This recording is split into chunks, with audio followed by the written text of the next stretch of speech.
क्या आप जानते हैं कि 906.5 स्क्वायर किलोमीटर पे फैला हुआ इस्लामाबाद कितने जोन्स में मुश्तमिल है और इसके कितने सेक्टर्स हैं? बिस्मिल्लाहिर्रहमानिर्रहीम। सीडीए ने इस्लामाबाद के इंतजामी मामलात को बेहतर रखने के लिए इसको 5 जोन्स में डिवाइड किया हुआ है, जो कि आगे से मजीद 84 सेक्टर्स में मुश्तमिल है। अगर हम इन 5 जोन्स की बात करें तो जोन 1 जो कि इस्लामाबाद का सबसे बड़ा जोन है और इसमें 58 सेक्टर्स आते हैं। जी हाँ, और ये जोन 1 जो है ये इस्लामाबाद का सबसे ज़्यादा डेवलप, सबसे ज़्यादा वेल ऑर्गेनाइज और सबसे ज़्यादा खूबसूरत जोन है और इस्लामाबाद की सबसे ज़्यादा आबादी भी इसी जोन 1 में रहती है। अगर हम इसके रकबे की बात करें जोन 1 की तो 54,958 एकड़ में मुश्तमिल जोन 1 का रकबा है। अगर हम यहाँ पर सेक्टर सीरीज की बात करें तो यहाँ पर 7 सेक्टर सीरीज है। C sector series, D sector series, E sector series, F sector series, G sector series, A sector series और I sector series. Sector C14 से C16 तक है और ये अभी डेवलप नहीं है। सेक्टर D11 से D15 तक है और इसमें D12 जो है वो बहुत ज़्यादा प्यारा, मुकम्मल डेवलप और बागला के फुट पे आता है। इसके बाद अगर हम बात करें सेक्टर ई की तो सेक्टर ई जो है ये E7 से E15 तक जोन 1 के अंदर आता है और जहाँ पर मोस्टली जो है वो फॉरेनर्स रहते हैं। तो यहाँ पर जो रहाइशें हैं वो बहुत ज़्यादा खूबसूरत बनाई गई हैं। यहाँ पर एमेनिटीज़ बहुत ज़्यादा लेविश हैं, जिसकी वजह से सेक्टर ई में जो रेजिडेंशियल प्रॉपर्टीज़ हैं उनकी कीमतें बहुत ज़्यादा हैं। बैरिया यूनिवर्सिटी सेक्टर ई में मौजूद है, AI यूनिवर्सिटी भी सेक्टर ई में मौजूद है।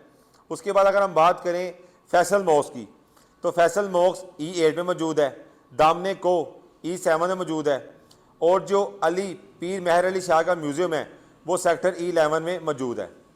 इसके बाद अगर हम बात करें सेक्टर F की तो सेक्टर F इस्लामाबाद का सबसे ज़्यादा महंगा और सबसे ज़्यादा खूबसूरत और सबसे ज़्यादा वेल डेवलप सेक्टर है, जिसके अंदर अगर हम बात करें सेंचोरस मॉल की तो वो F8 में आता है।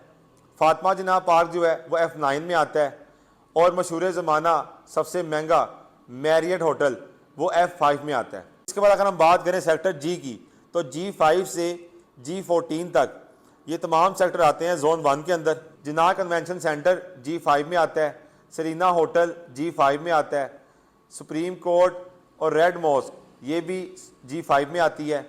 इसके बाद अगर हम बात करते हैं सेक्टर एच की तो सेक्टर एच जो है ये H8 से H17 तक जोन 1 के अंदर आता है और national university of science and technology NUST भी इसी सेक्टर एच में H12 के अंदर वाक़ है। इंटरनेशनल इस्लामिक यूनिवर्सिटी वो भी H10 के अंदर आती है। फिर national university of modern language वो भी सेक्टर H9 के अंदर आती है। फिर इलामा इकबाल ओपन यूनिवर्सिटी वो भी सेक्टर H8 के अंदर आती है।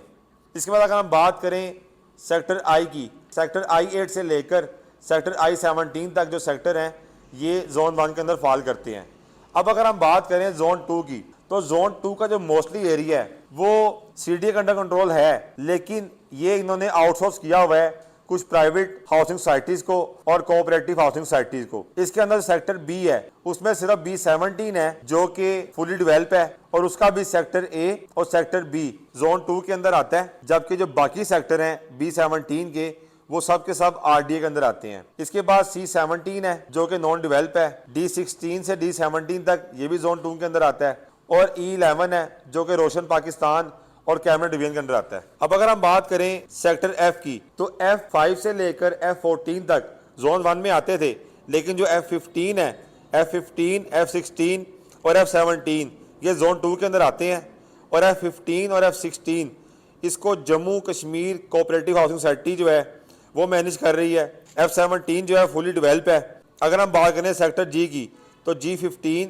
G16 और G17 ये भी जोन 2 के अंदर आते हैं। अब अगर हम बात करें कनेक्टिविटी की तो जोन 2 को GT रोड मुकम्मल तौर पे कनेक्ट करता है सारे सेक्टर्स के साथ, लेकिन जो M1 है मोटरवे वो सिर्फ G15 और G17 को श्रीनगर हाईवे के थ्रू कनेक्ट करती है और जो मागला एवेन्यू है वो सिर्फ B17 को कनेक्ट करती है।